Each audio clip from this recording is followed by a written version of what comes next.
जय गुरुदेव। जय गुरुदेव। जय गुरुदेव नाम किसका? प्रभु का। जय गुरुदेव नाम किसका? प्रभु का। प्रभु का पावन प्यारा नाम। जय गुरुदेव। कलयुग का कल्याणकारी नाम। जय गुरुदेव। विश्व में सुख शांति कौन लाएंगे? जय गुरुदेव। आने वाली बीमारी और मुसीबतों से कौन बचाएंगे? जय गुरुदेव। जन जन में प्यार मोहब्बत कौन लाएंगे? जय गुरुदेव। जीते जी प्रभु दर्शन कौन कराएंगे? जय गुरुदेव। जीते जी राम कृष्ण से कौन मिलाएंगे? जय गुरुदेव। माँ बहनों की रक्षा कौन करेंगे? जय गुरुदेव। कलयुग में सतयुग कौन लाएंगे?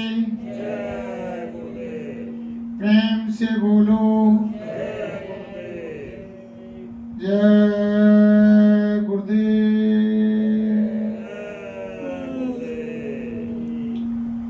सर्वसमर्थ सर्वव्यापक आत्माओं के धनी दया के समंदर मंच पर विराजमान गुरु महाराज के चरण कमलों में कोटि कोटि बार नमन।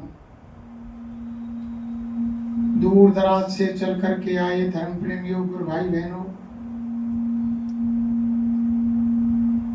जहाँ तक हमारी आवाज को आप कॉलोनी निवासी सुन रहे हैं, आप सभी को हमारा हाथ जोड़ के सादर जय गुरुदेव, सादर प्रणाम। जय गुरुदेव। देखो प्रेमियों, जो आज मालिक की चर्चा होने जा रही है, ये ऐसे ही नहीं मिलती है प्रेमियों। जब हमारे पूर्व जन्म के पूर्ण उदय होते हैं, तब जाकर के मालिक की चर्चा, महापुरुषों के वचन हम आप सभी भाई बहनों को सुनने को मिलती है।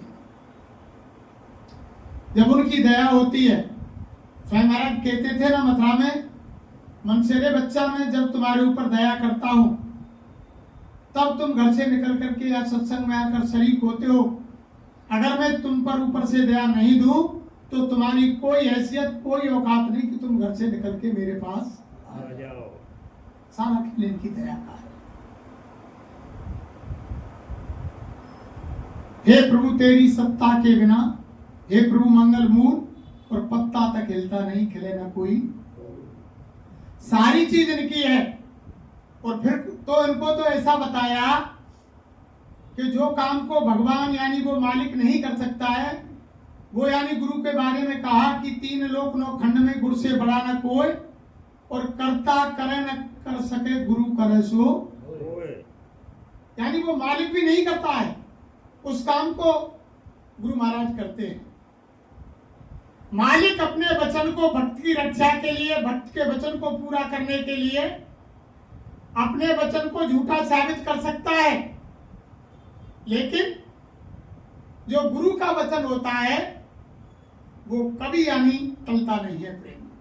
जो उन्होंने कह दिया, जो कह दिया, चाहे लेख में भी नहीं है, अगर महापुरुष ने अपनी वाणी से जो वचन निकाल दिया, उसको यानी उस परम पिता परमात्मा को, जिसकी ये सृष्टि चलाए चल रही है, जिसकी यह रचना है, उसको हर विध करके पूरा करना पड़ेगा। जो इन्होंने निकाल दिया, इनके वचन को कोई नहीं मिल सकता। तभी तो कहा है कि गुरु ब्रह्मा गुरु विष्णु गुरुदेव महेश्वरा और गुरु साक्षात पार ब्रह्म तस्मै श्री गुरुवे। सब कुछ है जो यानी गुरु है, लेकिन कब है? जब सच्चा मालिक मिल जाए, सच्चा गुरु मिल जाए। अगर कोई यानी झूठ मूठ का गुरु मिल गया, तो उसके बारे में गोसाई महाराज ने भी रामायण में लिखा है कि गुरु शिष्य धन हरई, शोक न हरई, और सो गुरु घोर नरक में। जो यानी अपने शिष्य के शोक संताप को नहीं हरता है, उनकी आत्म कल्याण की बात नहीं करता है, आत्म कल्याण का रास्ता नहीं बताता है और बार बार कहता है कि लाओ लाओ लाओ, उसके धन हरने में लगा हुआ है। तो गोसाई महाराज ने क्या लिखा कि ऐसा गुरु सीधा नरक को जाता है। अगर ऐसा गुरु मिल गया तो फिर आगे क्या लिखा कि गुरु अंध बदर कर चेला, और एक नहीं सुने एक नहीं देखा, अंधो गुरु और भैरव चेला, और दो नरक में ठेला, ठेला दोनों को नरक जाना। तो आप हम प्रेमियों इतने बड़े सौभाग्यशाली हैं कि इन्होंने हम आपको खोज करके तलाश करके वो नाम की दौलत बख्शीश की, ऐसे ही नहीं मिल जाती। हम आपने इनको नहीं ढूंढा, इन्होंने हमको ढूंढा। पहले समय में तो महात्माओं की खोज करनी पड़ती थी और बड़ी मुश्किल से कहीं मिल भी जाते तो पहले आश्रम में सेवा कराते, धोती धुलाई, कपड़ा धुलाए, झाड़ू लगवाए, बर्तन साफ कराए, भंडारा बनवाया, जंगल से लकड़ी लाए, आश्रम में अनेकों प्रकार की सेवा करवाते थे। और जब वो सेवा में पारंगत हो जाते फिर भी कह देते कि बच्चा तुम्हारे घर को जाओ, तुम नाम की दौलत के लायक नहीं हो, फिर भी ये दौलत नहीं देते। तो हम तुम तो बहुत यानी परम सौभाग्यशाली हैं जो गुरु महाराज ने एक ही बार में हम आपको पकड़ के ना जाने कौन से जन्म जन्मांतरों के पुण्योदय हो गए, गुरु की दया हो गई, इनके सामने पहुंच गए, सन्मुख जाते ही इन्होंने सारा जन्म जन्मांतरों का अच्छे गुरु बुरे कर्म का कर्जा था, नामदान देने से पहले सबको साफ कर दिया। ऐसे ही देखो एक बार क्या हुआ कि आश्रम में एक टाट वाले प्रेमी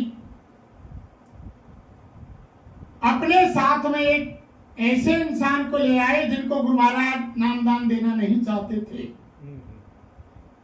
लेकर के पहुंचे, उन्होंने कहा कि हुजूर मैं इनको बड़ी मुश्किल से लाया हूं और इनको वो नाम की दौलत दे दो। गुरु महाराज ने कहा कि बच्चा इनको नाम की दौलत अभी नहीं मिलेगी, कार्यक्रम में आना, भंडारे पर आना, गुरु पूर्णिमा पर आना, होली के कार्यक्रम में आना, तब इनको नामदान मिलेगा। तब उन्होंने कहा कि हुजूर बड़ी मुश्किल से मैं लेकर के आया हूं, बार बार मिन्नत करने पर कितने समय से मैं इनकी विनती प्रार्थना कर रहा हूं कि चलो नामदान ले लो। गुरु महाराज नामदान इनको जरूर देना है आप, कि नहीं बच्चा इनको नामदान नहीं मिलेगा। तो महाराज ने मना किया। तब वो टाट वाले प्रेमी बोले कि हुजूर अगर आपने इनको नामदान नहीं दिया तो मैं फांसी लगा करके खत्म हो जाऊंगा। अरे कि बच्चा तुम जिद कर रहे हो कि हुजूर तुमको नामदान देना पड़ेगा। स्वयं महाराज ने कहा कि चलो बैठो नामदान देते हैं। इतना यानी उस जीव के ऊपर कर्म का कर्जा था प्रेमियों, इसलिए वो नामदान देना नहीं चाहते थे। जब नामदान दिया सारे कर्म का कर्जा गुरु महाराज ने सर पर लिया, लेने के बाद नाम की दौलत बख्शीश की। फिर जाकर के गुरु महाराज ने कहा अरे बच्चा वो गर्म पानी करो। स्वामी जी महाराज ने गर्म पानी करवाया, प्रेमियों खोलता हुआ पानी अपने शरीर पर डाल दिया। शरीर पर डालने के बाद पूरे शरीर में फपोला हो गए। गुरु महाराज कई दिन तक कुटिया से बाहर नहीं निकले। ऐसे ही थोड़ी है, ये नाम दान देना कोई हंसी मजाक थोड़ी है। स्वामी महाराज मुझसे कहते थे अरे बच्चा गुरु बनने का कोई काम मत करना, गुरु बनना सबसे खराब काम है। अगर मेरे गुरु महाराज का आदेश नहीं होता तो मैं इस काम को नहीं करता। खुद गुरु महाराज ने मुझसे कहा कि अगर मेरे गुरु का आदेश नहीं होता तो मैं ये नामदान देने का काम नहीं करता कभी भी। नामदान गुरु महाराज ने दिया, लेकिन आज तक किसी भाई बहन ने सुना कभी गुरु महाराज ने कहा कि मैं महात्मा हूं? कभी गुरु महाराज ने कहा कि मैं तुम्हारा गुरु हूं? नहीं। कभी स्वामी जी महाराज जब कहते अरे बच्चा मैं तो तुम्हारी तरह इंसान हूं और तुम्हारा सेवक हूं, तुम सेवा करा लो, मैं तुम्हारी सेवा करने के लिए आया। कभी गुरु महाराज ने ये नहीं कहा कि मैं महात्मा हूं कि तुम्हारा गुरु हूं। कभी भी गुरु महाराज के मुंह से सुना हुआ आपने? बिल्कुल दीन छोटे बन करके गुरु महाराज ने कहा, लेकिन हम आप फिर भी नहीं पहचान पाए। बहुत से लोगों ने तो गुरु महाराज के लिए मथुरा में कहा कि बाबा जय गुरुदेव जी महाराज ये जाति के मल्लाह हैं, तो साईं महाराज मन से बोले, अरे बच्चा, कुछ लोग हमें कहते हैं कि बाबा जी मल्लाह हैं। तो साईं महाराज बोले, अरे बच्चा, हम मल्लाह तो हैं, लेकिन ये नदी में नाव चलाने वाले मल्लाह नहीं है। नहीं है। हम वो मल्लाह हैं जो संसार सागर से जीवात्मा को अपने निज घर सतलोक पहुंचाने वाले मल्लाह हैं। वे मल्लाह हैं। हम मल्लाह हैं, लेकिन हम वो मल्लाह हैं, वो नाव चलाने वाले हम मल्लाह नहीं। फिर साईं महाराज ने कहा, अरे बच्चा, बहुत से लोग कहते हैं कि बाबा जय गुरुदेव धोबी है, जाति के धोबी हैं। फिर गुरु महाराज बोले, अरे बच्चा, वो सत्य कहते हैं, हम धोबी हैं, लेकिन हम वो कपड़े धोने वाले धोबी नहीं हैं। हम जीवात्मा के यानी आत्मा के अंतकरण को धोने वाले धोबी हैं, जो जीवात्मा के ऊपर जन्म जन्मांतरों से उसके अंतकरण पर अच्छे बुरे कर्म की गंदगी जमी हुई है, पहाड़ के पहाड़, चट्टान की चट्टान लगी हुई है, उस यानी गंदगी को धोने वाले धोबी हैं। धुला लो आप, तुम्हारी नैया को पार लगवा लो, हम मल्लाह हैं, हम धोबी हैं, तुम्हारी आत्मा के मैल को धुलवा लो। तो कभी गुरु महाराज ने नहीं कहा प्रेमी कि हम महात्मा हैं, कि हम गुरु हैं, कभी साईं महाराज ने नहीं कहा अपनी जुबान से। हमेशा साईं महाराज छोटे बने, बिल्कुल दीन बने, इतना पावर, इतनी बड़ी शक्ति। और कभी कभी तो गुरु महाराज यानी ऐसी बात कर देते अज्ञानों की सी कि साईं महाराज कुछ जानते ही नहीं। लोग वहां धोखा खा जाते कि बाबा जी को कोई सुध-बुद्धि नहीं। मंच पर पूछते, अरे का बच्चा, जैसे आज शनिवार है, तो गुरु महाराज पूछते, अरे बच्चा, क्या है रविवार? तो साइड में खड़े कहते कि नहीं हजूर, आज शनिवार है। कि क्या रविवार? कि नहीं हजूर, शनिवार। अच्छा, शनिवार है आज। लोग धोखा खा जाते, और लोग धोखा खा गए आश्रम पर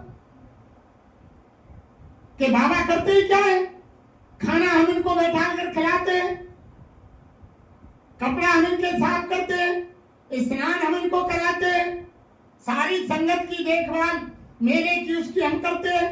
बाबा जी तो बैठे ही तो रहते हैं, सत्संग ही तो सुनाते हैं, तभी लोग धोखा खा गए। गुरु पावर बहुत बड़ा होता है प्रेमी। देखो, एक बार एक महात्मा ने अपने शिष्य के लिए तलवारबाजी की कला सिखलाई। जब शिष्य तलवारबाजी में पारंगत हो गया, तो एक दिन उसके मन में विचार आया, क्यों ना अपने गुरु से युद्ध किया जाए। मन में विचार आया कि अब क्यों ना अपने गुरु से युद्ध किया जाए। आश्रम गए और गुरु महाराज से बोले कि गुरु महाराज, आप भी तलवार चलाने में निपुण हैं और हम भी निपुण हैं, कल हमारा आपका युद्ध हो जाए। अरे के बच्चा, तुम ये क्या कर रहे हो? हम बुढ़े हैं, तुम जवान हैं, और हमने तुमको सारी कलाएं सिखलाई और तुम हमसे युद्ध कर रहे हो। कि नहीं गुरु महाराज, हमारा और आपका युद्ध होगा, और युद्ध में अगर आप हार गए तो ये सारे आश्रम की जो दौलत संतनत है वो हमारी है, और अगर तुम जीत गए तो आपकी है। तब गुरु महाराज ने कहा कि बच्चा देखो, हमें 10 दिन का समय दो, अगर तुम नहीं मान रहे हो, हम आपसे युद्ध करना नहीं चाहते, जो आप जवान हैं, हम बुढ़े हैं, लेकिन फिर भी आप नहीं मान रहे हो। अब महात्मा किस तरह यानी शिष्य के मान को चूर करते हैं। उन्हें मालूम हो गया कि इनके अंदर वो पैदा हो गया कि मैं यानी अहंकार पैदा हो गया, मैं यानी तलवारबाजी में निपुण हो गया। अब गुरु महाराज ने 10 दिन का टाइम मांगा। अब दूसरे दिन वो गए लोहार के पास और लोहार मिस्त्री से कहा कि भैया हमारे लिए 5 हाथ लंबी और म्यान बना दो तलवार की, और उसमें तलवार ऐसी बनाना जो होती है साइज उतनी, बस केवल म्यान बनाना इतना लंबा, 5 हाथ लंबा। जब वो 5 हाथ लंबा म्यान तैयार हुआ तलवार का, अब लोग वहां से निकले कि भैया इतनी बड़ी तलवार ये किसकी बन रही है? अरे तो वो 10 दिन बाद गुरु और शिष्य का युद्ध होगा, आश्रम में तलवारबाजी होगी, तो गुरु महाराज बनवा रहे हैं इस तलवार का। अब चेला ने जब सुना, लोगों ने कहा जाकर, अरे तुम युद्ध कर रहे हो 10 दिन बाद, और गुरु महाराज ने तो 5 हाथ लंबी यानी तलवार तैयार करा दी और तुम यहाँ बैठे हो। बताओ इतनी लंबी तलवार दूर से बाहर कर देंगे, तुम कैसे जीतोगे? जब शिष्य ने सोचा कि हम भी जाते हैं, वो दूसरे मिस्त्री कुल्हाड़ के पास गया कि भैया हमारे गुरु महाराज 5 हाथ लंबी तलवार बनवा रहे हैं, तुम हमारे लिए उनसे दूनी बनाओ, 10 हाथ लंबी यानी तलवार बनवाओ। अब उनको क्या मालूम कि म्यानी म्यान लंबा है, तलवार उतनी है। अब उन्होंने 10 हाथ लंबा यानी म्यान और तलवार तैयार करवा दी प्रेमी। वो 10 दिन पूरे हो गए। अब मैदान में सब लोग, सारी संगत देखने आ गई कि आज गुरु और शिष्य का यानी युद्ध होगा, तलवारबाजी का युद्ध होगा।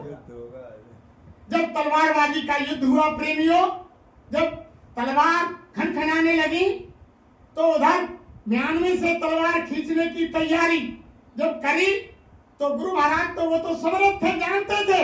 उन्होंने वो तलवार वही छोटी बनवाई, खड़ाक से म्यान में से वो तलवार छोटी निकल आई। और जो 10 हाथ लंबी यानी म्यान और तलवार थी वो खींचा लंबा करा, वो निकली नहीं, हाथों की सीमा समाप्त हो गई। इतने में गुरु महाराज ने बाहर करा और शिष्य की गर्दन पर जाकर के तलवार, शिष्य पैरों में गिर पड़ा कि हजूर ये कला तो तुमने हमको बताई नहीं, ये विद्या तो तुमने हमको बताई नहीं। हमने तो ये समझा था कि 5 हाथ लंबा म्यान है तो 5 हाथ लंबी इसमें तलवार होगी, इसलिए हमने दूनी बनवा दी 10 हाथ, उसको निकाल नहीं पाया। तो महात्मा बड़े खिलाड़ी होते हैं, वो सब जानते हैं। तभी तो गुरु महाराज ने कहा, अरे बच्चा मैं आगे ऐसा खेल खेलूंगा जो मेरे खेल से भ्रमित मत हो जाना। और ना जाने कितने जय गुरुदेव बनेंगे, कितनी दुकानें लगेंगी, तुम किसी के बहकाने में मत आना और तुम मेरी तरफ देखना, मैं तुम्हारी तरफ देखूं। अगर तुमने बीच में तीसरे को खड़ा कर दिया तो बच्चा तुम्हारा परमार्थ खत्म हो जाएगा, तुम्हारा परमार्थ बेकार हो जाएगा। तीसरे को खड़ा मत करना। हम आए हुए देश से जहाँ तुम्हारा धाम और तुमको घर पहुंचावनो एक हमारा, ये गुरु महाराज ने ठेका लिया कि बच्चा हम देश से आए। और स्वामी महाराज ने फिर मन से क्या कहा, अरे बच्चा देखो जिन आत्माओं को हमने पकड़ा है, जब एक भी जीव अगर धरती पर रहेगा वो जब तक यहाँ से अपने घर सत्यलोक नहीं पहुंच जाएगा तब तक मैं यहाँ से जाने वाला नहीं। और जब वो सारी आत्माएं अपने निज घर जिनको मैंने पकड़ा है, स्वामी महाराज कहते थे ना, अरे बच्चा अगर तुमको विश्वास हो कि हम गुरु महाराज का हाथ नहीं छोड़ेंगे तो तुम हमारा हाथ पकड़ लो। स्वामी महाराज ने कहा अगर तुमको ये विश्वास हो कि हम गुरु का हाथ पकड़ लेंगे तो हम छोड़ेंगे नहीं, और अगर तुमको विश्वास नहीं है कि कहीं किसी संसार के झमेले में गुरु का हाथ हमसे छूट सकता है, अरे तो बच्चा हमको पकड़ा दो। हम जिसको एक बार पकड़ लेते हैं उसको जीवन में छोड़ते नहीं है, और जिसको हम एक बार देख लेते हैं उसको जीवन में भूलते नहीं। गुरु महाराज ने कहा तुम्हारा हाथ पकड़ा दो, तो गुरु महाराज ने हमारा हाथ पकड़ा है तो वो छोड़ने वाले तो है नहीं। अगर हम गलती भी करेंगे कोई तो महापुरुषों का असूल होता है, जब कोई जीव गलती करता है और रास्ते से भटक जाता है तो महापुरुष पीठ मोड़ करके काल भगवान को सौंप देते हैं, अरे जरा ये हमारा बच्चा, ये हमारा जीव और रास्ता भटक गया है, जो हमने बताया उस रास्ते से यानी अलग चल रहा है, इसकी जरा सफाई कर दो। पीठ मोड़ लेते हैं। काल भगवान जब उसकी पिटाई करता है, जब वो कहता है कि गलती हो गई अब गलती नहीं करूंगा, माफी मांग लेता है गुरु महाराज, फिर पकड़ लेते हैं उसको कि आ जाओ, जब तुमने गलती मान लिया और गलती नहीं करनी है तो फिर आ जाओ हमारे पास, हमने तो आपको पकड़ा है। तो महात्मा बड़े दयालु होते हैं। और स्वामी महाराज की बात को अब देखो हम कितने नामदानी बैठे हैं। पहले तो आप ये बताओ कि जिस दिन से आपने नामदान लिया उस दिन से किसी भाई बहन को भगवान का दर्शन हुआ? कितने भाई बहनों को दर्शन हुआ भगवान का? हुआ हुआ कि नहीं हुआ? फिर दो गुरु महाराज ने क्या कहा, साईं महाराज ने क्या कहा कि जय गुरुदेव नाम किसका? और साईं महाराज मन से फिर क्या बोले, अरे बच्चा तुम जय गुरुदेव बोलोगे तो मैं मिलूंगा। तो भगवान कौन हुए? गुरु महाराज है। भगवान कौन हुए? ये कह रहे कि बच्चा तुम जय गुरुदेव बोलोगे तो मैं मिलूंगा। और हर मुसीबत में तुम्हारी मदद करूंगा। अगर तुमने कोई दूसरा नाम बोला तो मैं तुमको नहीं मिलूंगा। मैंने जो सिद्ध किया है, जो जिस नाम को पकाया है, जिसमें पावट डाला है, उस नाम को तुम बोलोगे तो मैं मिलूंगा। तो नामदान लेने के बाद गुरु महाराज का दर्शन तो सबने किया, सबने दर्शन किया। फिर आप कैसे कह रहे हैं कि भगवान हमको नहीं मिले? ऐसा कौन है जिनको भगवान नहीं मिला? सबको भगवान, इसीलिए तो धोखा खा गए कि गुरु को माने जानिए और तेनर कहिए हम, और 84 में भटकत फिरे आ गई हमको। 84 जाना पड़ेगा। अगर गुरु पर शंका हो गई प्रेमियों तो 84 जाना पड़ेगा। तुमने देखा नहीं वो प्रसंग जब नारद भगवान विष्णु के पास गए? जब विष्णु के पास गए तो विष्णु ने कहा, अरे कि नारद तुम निगरे हो, तुम्हारा कोई गुरु नहीं है, तो महाराज क्या करूं? कि जाओ तुम्हें जो रास्ते में सबसे पहले मिल जाए उसको गुरु बना लेना। अब वो गया, अब उसको एक बहेलिया मिल गया, और वो भी एक आंख से, यानी काना था। अब काना था, उसने पैर छुए दंडोत किया कि आप मेरे गुरु हैं। अब लौट करके उनको गुरु मान करके फिर विष्णु भगवान के पास जाकर के पहुंचे। फिर विष्णु भगवान के पास जाकर पहुंचे कि नारद जी गुरु मिल गए। मान के भगवान गुरु तो मिले पर, मान के गुरु मिले पर, ये क्या सवाल कि महाराज वो गुरु तो मिले पर उनके एक आंख नहीं है। जब विष्णु भगवान बोले, अरे तुमने गुरु में पर लगा दिया, अरे नारद तुमको 84 में जाना पड़ेगा। अब क्या किया जाए? दरवाजा खोल दिया कि माफी मांगो। फिर लौट करके वही बहेलिया के पास गए, जाकर के पैरों में गिर गए, भैया हमसे गलती हो गई, हमने तुमको गुरु स्वीकार किया और तुमने हमने पर लगा दी, और विष्णु ने हमको ये यानी साथ दे दिया कि तुम्हें 84 जाना पड़ेगा। अब वही उपाय बता रहे हैं गुरु। अरे वनकी नारद, तुम पहले विष्णु भगवान से जाकर कहना कि महाराज वो 84 का नक्शा तो बनाओ। कैसी वो 84 कैसी है उसका नक्शा बनाओ, जमीन पर यानी पेंसिल से, कलम से, लकड़ी से, कुछ से भी नक्शा बनाओ। फिर महाराज जब वो नक्शा बन जाए उसमें तुम लोटपोट हो जाना, लोटपटैया खा जाना और कह देना कि महाराज मैंने तो 84। कोई गुरु उपाय बता रहे हैं। फिर लौट करके गए कि क्या हुआ? कि महाराज मैंने गुरु से माफी मांग लिया। विष्णु भगवान बोले कि ऐसे माफ नहीं होंगे तो महाराज कैसे होंगे? तुम बताओ वो 84 कैसी है, उसका नक्शा बनाओ। जब विष्णु ने नक्शा बनाया तो नारद भगवान उसमें लोटपोट हो गए कि महाराज हमने सारी 84 का भुगतान कर दिया। तो यानी गुरु तो ऐसे होते हैं, गुरु तो काट है साहब, वो हर युक्ति से निकाल देते हैं, वो हर मुसीबत से बचाते हैं। तभी तो अभी आपके सामने प्रार्थना हुई कि मन तू भजो गुरु का नाम। गुरु का नाम, वो गुरु का नाम नहीं जो उनके शरीर का नाम है, वो नाम नहीं, जो गुरु ने नाम आपको दिया है वो नाम। मन तू भजो गुरु का नाम, जो गुरु महाराज ने आपको जो नाम दिया है और जो नामदान का इंजन है वो जय गुरुदेव, उसको 24 घंटे भजो। ये इंजन है। इस नाम, ये नाम जब पक जाएगा तो रास्ते में कोई विघ्न बाधा नहीं आएगी प्रेमियों। जो रामायण के अंदर लिखा है कि कोट कोट मुन यत्न कराई और अंत नाम कहीं आवत नहीं। ऋषि मुनियों ने जन्म पर जन्म धारण किए लेकिन अंत समय में वो नाम उनके मुंह से नहीं आया निकला। तो गुरु महाराज इसीलिए तो कह रहे हैं कि नाम को पका लो। जब तुम रात दिन हर काम करते, हमारी माता बहन देवियां झाड़ू पोंछा रसोई बर्तन रोटी बनाते समय जय गुरुदेव बोलेंगी 24 घंटे। हमारे भाई लोग खेत में, खलिहान में, दफ्तर में, रास्ता चलते, ट्रेन में, बस में, बैठे उठते, जहां भी आप जय गुरुदेव नाम बोलेंगे तो वो पड़ जाएगा। जब अंत समय हमारी सांसों की पूंजी खत्म होगी तो उस समय अचानक जय गुरुदेव नाम सामने आ जाएगा और जब हम उसका अभ्यास ही नहीं करेंगे प्रेमियों, तो वो नाम कैसे आएगा? कैसे आ गए? जब अभ्यास करेंगे तभी तो वो जबान पर आएगा। जब भैया जैसे किसी बुजुर्ग बाप का मोह पोते के अंदर है, दम निकल रही है और उसको पुकार रहा है, क्योंकि उसका मोह पोते के अंदर है। जब उस नाती में मोह है तो वो उसी को तो याद करेगा।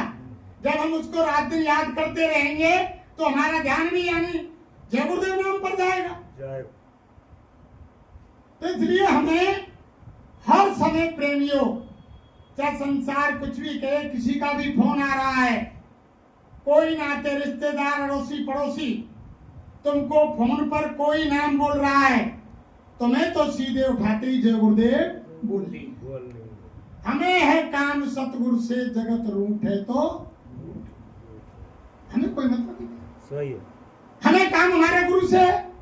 अगर मीराबाई निंदा से ना डरो, निंदा से ना डरो, निंदा जल की धार, निंदा से मीरा डरती तो कैसे होती पार। निंदा तो जल की धार है। संसार तो निंदा आपकी करेगा, हर तरह से कहेगा कि आप यानी देवी देवता को नहीं मानते हो, भगवान को नहीं मानते हो, नास्तिक हो।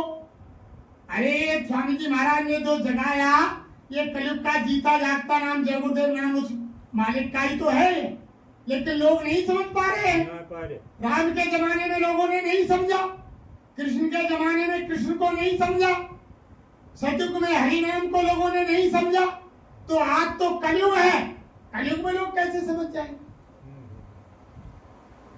आज कैसे समझ जाएंगे? जब सतयुग में हरि नाम का लोगों ने विरोध किया, उस समय यानी 75% लोग धार्मिक थे और 25% लोग पापी कुकर्मी थे सतयुग के अंदर।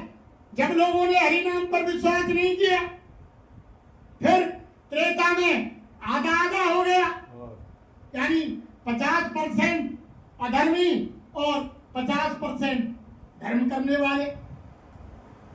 उसमें राम को लोगों ने नहीं माना।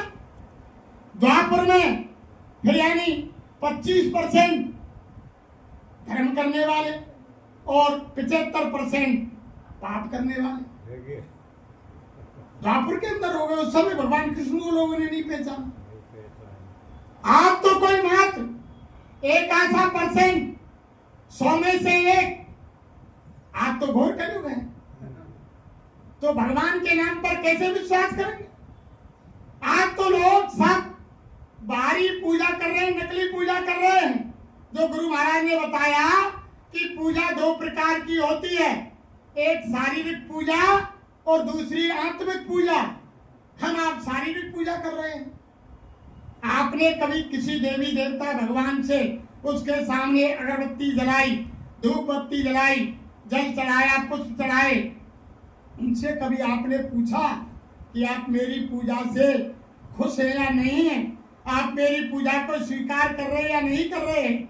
आपने तो दीपक जला दिया, धूप बत्ती कर दी और यानी चंदन लगा दिया, फूल पत्ती डाल दिए, हाथ जोड़ दिया, समझ लिया कि हमारी पूजा।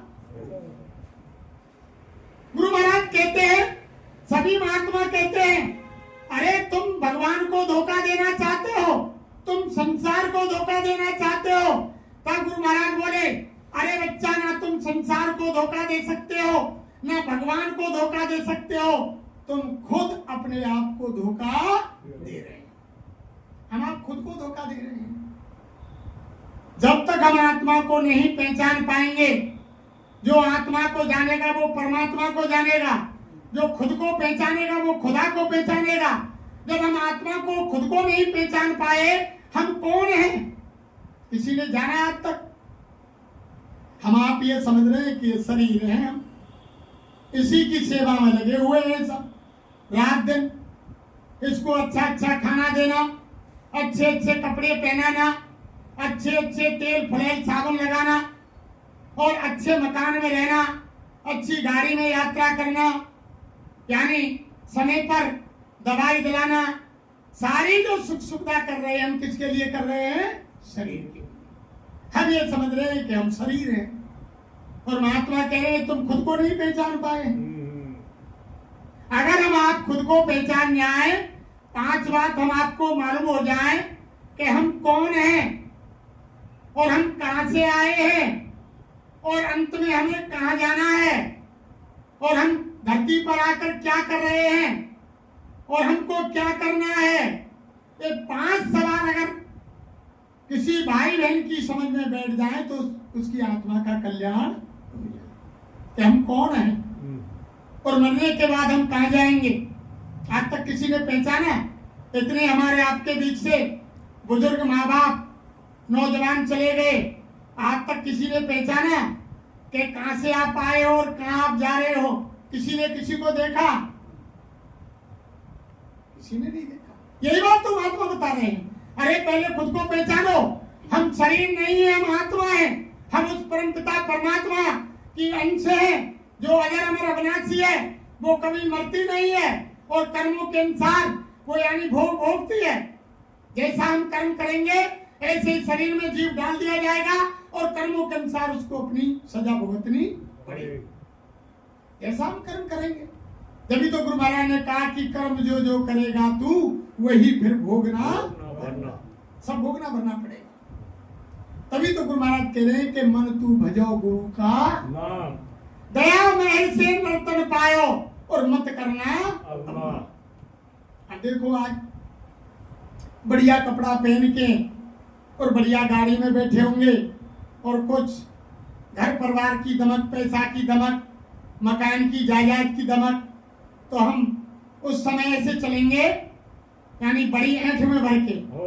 और लेकिन जब वो बुढ़ापा आ जाएगा प्रेमियों, जब हम खाट में पड़ जाएंगे, जब समय से खाना नहीं मिलेगा, समय से पानी नहीं मिलेगा, जब हमारी सेवा नहीं करेगा कोई, तब खाट में पड़े पड़े यानी जब से हमने सुर्त संभाली बचपन से और बुढ़ापे तक की आज तक की सारी नींद दिन भर हमारे दिमाग में घूमती और कोई दूसरा काम नहीं होगा। खाट में 24 घंटे कि हमने ऐसा किया और हमारी औलाद संतान ऐसा कर रही है, हमने इतना दुख पाया, इतनी मेहनत की, इतनी मजदूरी की और इतना हमने प्यार दिया कुटुंब परिवार को, लेकिन आज हमारी कोई सेवा नहीं कर रहा है, हमारी कोई बात को नहीं सुन रहा है। वो कब याद आती है प्रेमियों? जब यानी शरीर जब कोई काम का नहीं रहता है, हटिया में गिर जाता है तब याद आती है। लेकिन जब तक शरीर में दम रहती है तब तक इंसान का अहंकार वो अकड़ वो घमंड नहीं जाता है, लेकिन वो तब जाता है जब कोई काम का नहीं रहता और उस समय भजन करने का भी काम का नहीं।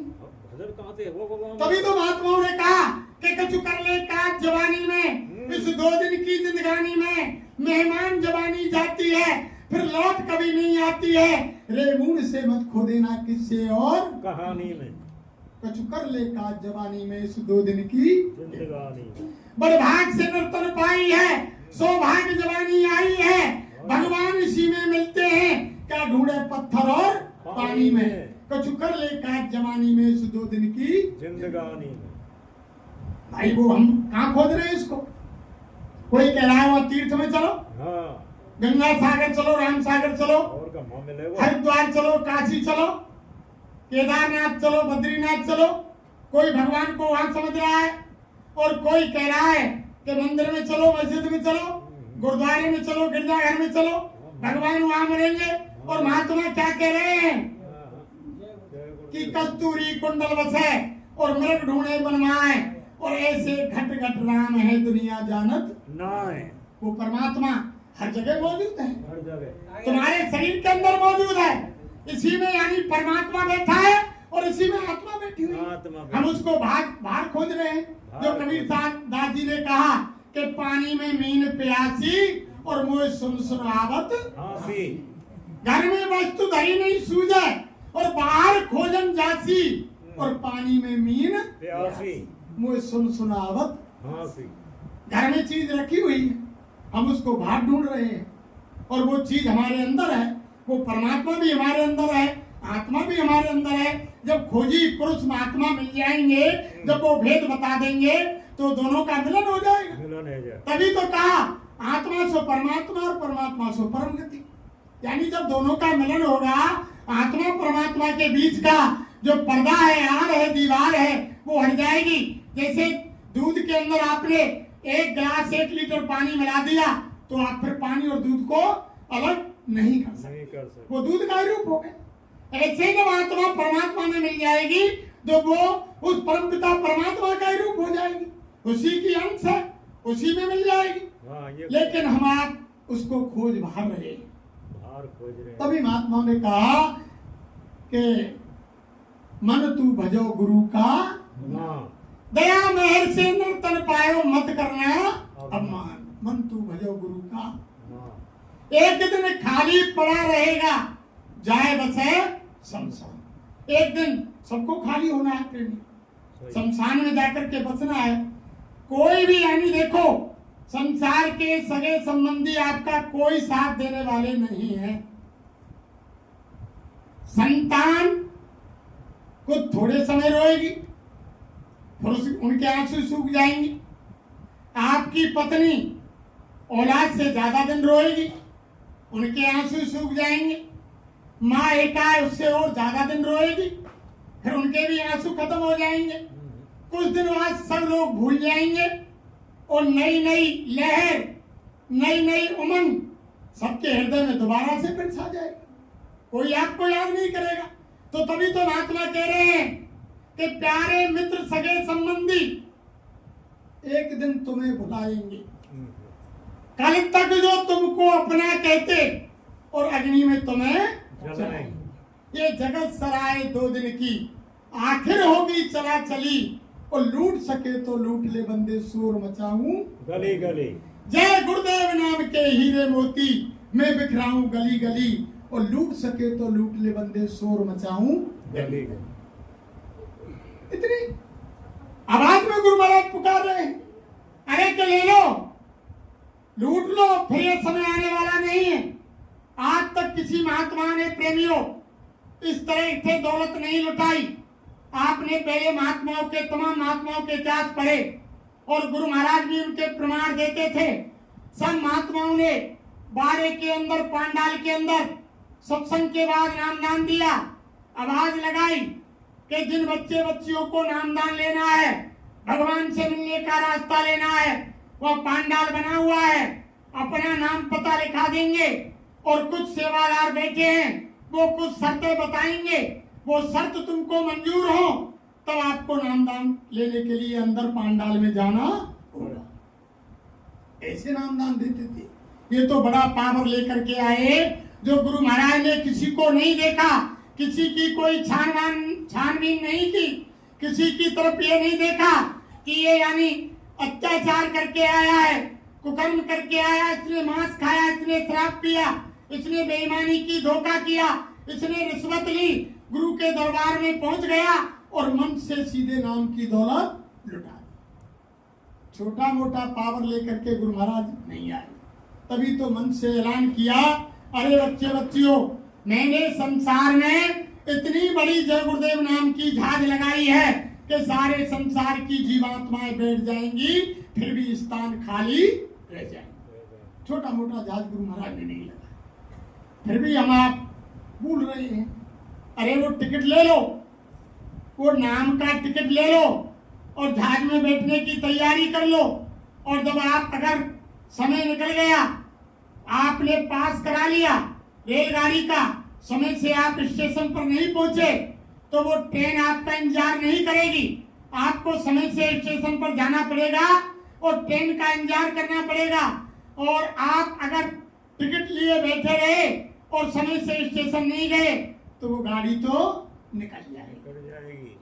इसलिए प्रेमियों, बाबा जय गुरुदेव महाराज तो आपको दया करके सारा खेल गुरु महाराज ने पहले बता दिया।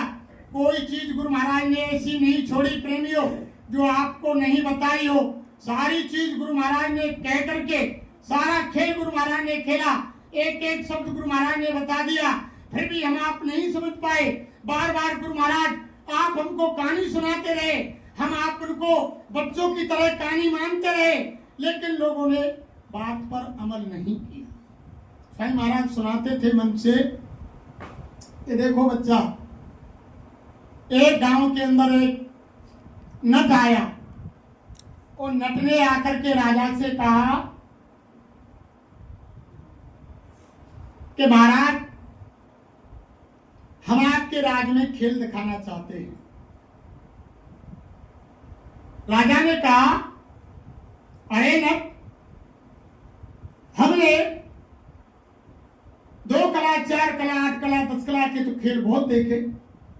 अगर कोई ऐसा खेल दिखाए अजीब जो हमने जीवन में नहीं देखा हो तो आप यहाँ खेल दिखाओ, वरना हमारे राज्य में खेल दिखाने की जरूरत नहीं। नट ने कहा कि महाराज, ऐसा 12 कला का खेल दिखाऊंगा, अगर आप और आपकी प्रजा मान जाए कि खेल दिखाया तब मुझको इनाम देना, वरना मेरी मेहनत का 1 टका मत दे। राजा ने समय निश्चित कर दिया। प्रेमियों, नट समय पर ही राज दरबार में आ गया। पूरे राज की प्रजा खेल देखने के लिए बैठ गई। राजा सिंहासन पर बैठ गया। नट ने कहा कि महाराज, मैं अब मेरा खेल शुरू करता हूं। एक कच्चे धागे की वो अड़िया जो हमारी माता बहन देवियां पहले चरखे पर काटती थी रुई के द्वारा, वो मंगाई गई, नट को दे दी गई। प्रेमी, नट ने एक सिरा अड़िया का पकड़ के आकाश की तरफ फेंक दिया। भरे दरबार में लोग देख रहे थे कि ना जाने कितना ऊंचा इसका सिरा छोर ऊपर पहुंच गया। देखते देखते नट ने कहा कि नटनी, तुम ढोल बजाओ। नटनी ने ढोल बजाना शुरू कर दिया।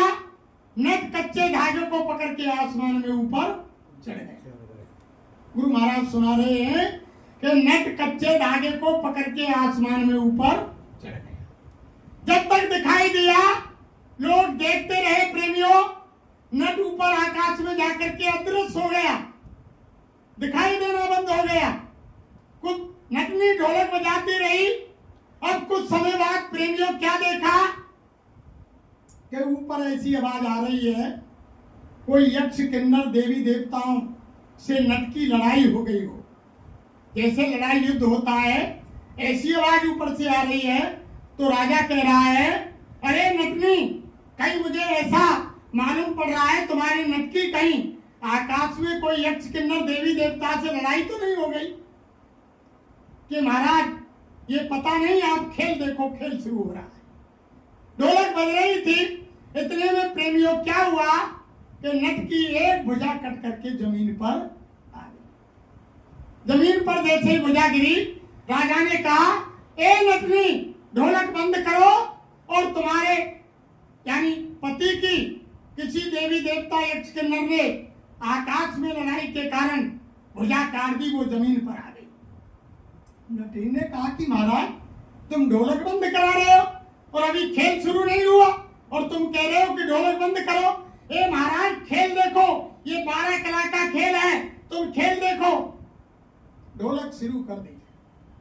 जोरदारी से ढोलक बजी। प्रेमियों, थोड़ी देर बाद क्या हुआ कि नट की दूसरी भुजा कट के जमीन पर और राजा कहने लगे, अरे नटनी, तुमको थोड़ा भी रहम नहीं है तुम्हारे पति पर, जिस तुम्हारे पति के दोनों हाथ कट गए और फिर भी तुम ढोलक बजाए जा रही हो। ढोलक बंद करो, ये तुम्हारे पति पर रहम करो, दया करो। नटनी बोली कि महाराज, आपको 12 कला का खेल नहीं देख रहा है, ये तो खेल शुरू हो रहा है। अभी खेल अभी पूरा नहीं हुआ, ये तो शुरू हो रहा है। महाराज, आप ढोलक को बजने दो। जब जोरदारी से ढोलक बजाई, थोड़ी देर बाद देखा कि नट का एक पैर कट के जमीन पर आ गया। फिर राजा ने मना किया कि ढोलक बंद करो नटनी, तुम्हारे पति का पैर भी कट गया। अरे कि महाराज, ये खेल शुरू हो रहा है। फिर ढोलक बजाई, थोड़ी देर बाद देखा कि जमीन पर दूसरा पैर कट के आ गया। राजा ने फिर मना किया, अरे नटनी, तुम्हारे पति पर रहम करो, दया करो, ये तुम्हारे पति के हाथ पैर कट गए, फिर भी तुम ढोलक बंद नहीं कर रही हो कि महाराज, ये 12 कला का खेल है, तुम खेल देखो। थोड़ी देर बाद क्या हुआ प्रेमियों, नट का सर कट के धड़ से और जमीन पर आ गया। फिर राजा ने कहा, अरे नटनी, ये धड़ जमीन पर आ गया, इसका सिर कहाँ रह गया, कट गया, और तुम कह रही हो कि खेल हो रहा है। अब तुम्हारे पति की हत्या हो गई और तुमको थोड़ा भी रहम तरस नहीं आ रहा है। अरे कि महाराज खेल देखो खेल। फिर ढोलक बजाई नटनी ने। थोड़ी देर बाद जमीन पर सर भी आ गया। नटनी ने ढोलक बंद कर दी। स्वयं महाराज कहानी सुना रहे हैं मन से। नटनी ने ढोलक बंद कर दी और नटनी ने नट के हाथ पैर शरीर से लगाए, सबको इकट्ठा किया और हाथ जोड़ के राजा से ऐलान किया कि महाराज, हिंदू धर्म की परंपरा है, लकड़ियों का इंतजाम किया जाए, मैं मेरे नट के शरीर के साथ सप्ती होना चाहती हूं। पहले समय की बात थी, जब राजा ने सुना तो मंत्री को आदेश दिया, चंदन की लकड़ियां आई और संस्कार की तैयारी की गई। नटनी नट को लेकर के गोदी में बैठ गई और यानी चिता में आग लग गई। सारा शहर राजा तमाशा देख रहा है, नट की और नटनी की, यानी वो चई जल रही है, तमाशा देख रहा है। सब लोग वहां से जला करके लौ निकल रही हैं। वापिस आए, आकर के राज दरबार में राजा बैठे शोक में डूबे हुए। इतनी देर में एक गली से ढोल को लेकर के नट और ढोल बजाता हुआ आया कि महाराज की जय हो, महाराज की गद्दी सलामत बनी रहे। महाराज का बखान करते हुए जब नट आया तो राजा ने देखा कि ये नट सत्य है या वो सत्य है जो चिता में जल रहा है। जो चिता में नट जल रहा है ये सत्य है, सामने खड़ा है ये सत्य है। जब देखा तो नट ने कहा कि महाराज आपकी जय हो, आपकी गद्दी सलामत बनी रहे। अरे महाराज, सब दरबार राज घराना दिखाई दे रहा है, लेकिन हमारी नटनी नहीं दिखाई दे रही है महाराज, वो हमारी नटनी कहाँ है? तब राजा ने कहा, अरे नट, तुम्हारी नटनी तो तुम्हारे साथ यानी चिता में जल गई। कि महाराज मेरे साथ क्या जल गई? मैं तो तुम्हारे सामने खड़ा हुआ, मैं तो तुम्हारे सामने खड़ा हुआ है, किसके साथ जल गई? अरे कनट, वो सामने चिता जल रही है, देखो उसमें नटनी और तुम्हारा यानी धड़ जल रहा है। अरे कि महाराज मैं खड़ा हूं, मेरे साथ कैसे जल रही है? अरे कि महाराज कहीं ऐसा तो नहीं, मेरी नटनी सुंदर थी सुंदर, कहीं आपकी खोट नजर में खोट तो नहीं आ गई? आपकी दृष्टि तो नहीं बदल गई? कहीं मेरी नटनी को महल में रख लिया हो? राजा गुस्सा में हो गए। अरे नट, क्या बात कर रहा है? हमारे पास तुम्हारी नटनी से सुंदर रानी है, हम तुम्हारी नटनी को क्यों महल में रखेंगे? कि नहीं महाराज, मुझे कुछ ऐसा ही दिखाई दे रहा है। तब उन्होंने कहा कि महाराज मैं आवाज लगाता हूँ, नटनी कहाँ से आती है? अरे कि वो नटनी जल रही है। कि नहीं महाराज, मुझे कुछ आपकी नजर में खोट आ रहा है, कहीं आपके महल के अंदर तो नटनी नहीं है। जब नटनी आवाज लगाई, ओ श्यामा, नटनी का नाम था प्रेमियो श्यामा। जब आवाज लगाई ओ श्यामा, जब 3 बार आवाज लगाई, नटनी अंदर से बोली, हाँ महाराज, अरे कि तुम कहाँ हो, बाहर आ जाओ, कि मैं राजा के रसोई में आटा गूंद रही हूँ। अरे कि तुम जल्दी बाहर आओ। जब बाहर आई, आटे में हाथ सने हुए थे। जब सामने नटनी आई, जब नटनी ने कहा कि महाराज तुम तो कह रहे थे कि तुम्हारे साथ नटनी जल गई और तुम्हारी यानी दृष्टि में खोट हो गया और तुम्हारे महल से नटनी निकल के आ रही है और तुम कह रहे हो कि नटनी मेरे पास नहीं है। जब राजा को पूछाया कि ये अग्नि जल रही है, ये सत्य है या ये दोनों नट और नटनी सामने खड़े हैं, ये सत्य है? तब हाथ जोड़ करके नट खड़ा हो गया और नट ने कहा कि महाराज आपने 4 कला, 5 कला, 6 कला, 10 कला, 12 कला तक के आपने खेल 10 कला तक देखे, जो मैंने ये खेल किया ये महाराज 12 कला का खेल है। नट को धन्यवाद दिया। तब गुरु महाराज बोले, अरे बच्चा देखो, जब संसार में एक साधारण नट ऐसा खेल खेल सकता है तो फिर महापुरुषों की तो क्या बात है। क्या बात है। राम 12 कला से आए प्रेमियों धरती पर। 12 कला के राम को लोगों ने धरती पर नहीं पहचाना, लोग धोखा खा गए, राम को नहीं पहचान पाए। 14 वर्ष का वनवास भगवान राम को दे दिया, लोगों ने नहीं पहचाना कि ये भगवान हैं। अगर लोग पहचान जाते कि ये भगवान है राम, तो सारी अयोध्या वनवास को चली जाती। केवल राम लक्ष्मण सीता 3 प्राणी वनवास को नहीं जाते, लोगों ने नहीं पहचाना। उस समय अड़ंगा लगाए, खिल्लियां उड़ाई। द्वापर में भगवान कृष्ण को लोगों ने नहीं पहचाना, जो 16 कला से आए उनको लोगों ने माखन चोर, बदमाश, ग्वारिया, भगवान कृष्ण को अनेकों प्रकार के आरक्षण लगाए कि चोर है, बदमाश है, वाला है, नहीं पहचान पाए लोगों ने अड़ंगा लगाए इतना। तो प्रेमियों,